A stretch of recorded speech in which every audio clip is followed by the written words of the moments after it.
ناظرین، آپ دیکھ رہے ہیں ہمارا چینل علم کی بہار اور میں ہوں آپ کا ہوسٹ علی۔ ناظرین، قرآن مجید میں اللہ تعالیٰ کا فرمان ہے کہ کل نفس ذائقۃ الموت، بے شک ہر انسان کو موت کا ذائقہ چکھنا ہے۔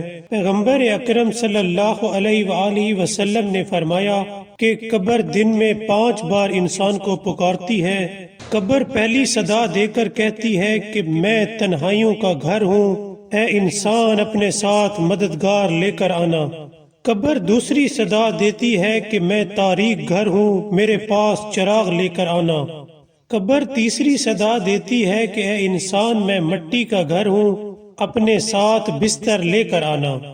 زمین چوتھی صدا دیتی ہے کہ اے انسان میں سانپ اور بچھوؤں کا گھر ہوں، تو بس میرے پاس زہر کی دوا لے کر آنا۔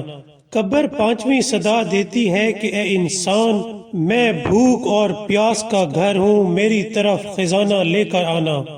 راوی نے رسول صلی اللہ علیہ وآلہ وسلم سے سوال کیا کہ اے اللہ کے حبیب، وہ مددگار چیز کیا ہے جس کو قبر کے لیے تیار کریں؟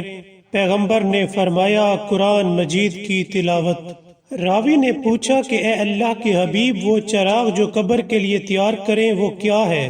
پیغمبر اکرم نے جواب دیا، نماز شب، یعنی تہجد کی نماز۔ راوی نے سوال کیا کہ اے اللہ کے رسول، وہ بستر جو قبر کے لیے تیار کریں وہ کیا ہے؟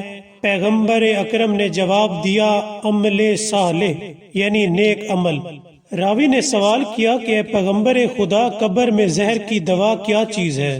پیغمبر اکرم نے فرمایا، توبہ کرنا، یعنی اپنے گناہوں پر شرمندہ ہونا۔ راوی نے سوال کیا کہ اے خدا کے حبیب، قبر کا خزانہ کیا چیز ہے؟ رسول پاک نے جواب میں یہ کلمہ پڑھا، لا الہ الا اللہ، نہیں کوئی معبود مگر خدائے بزرگ و برتر، اور فرمایا کہ یہ قبر کا خزانہ ہے۔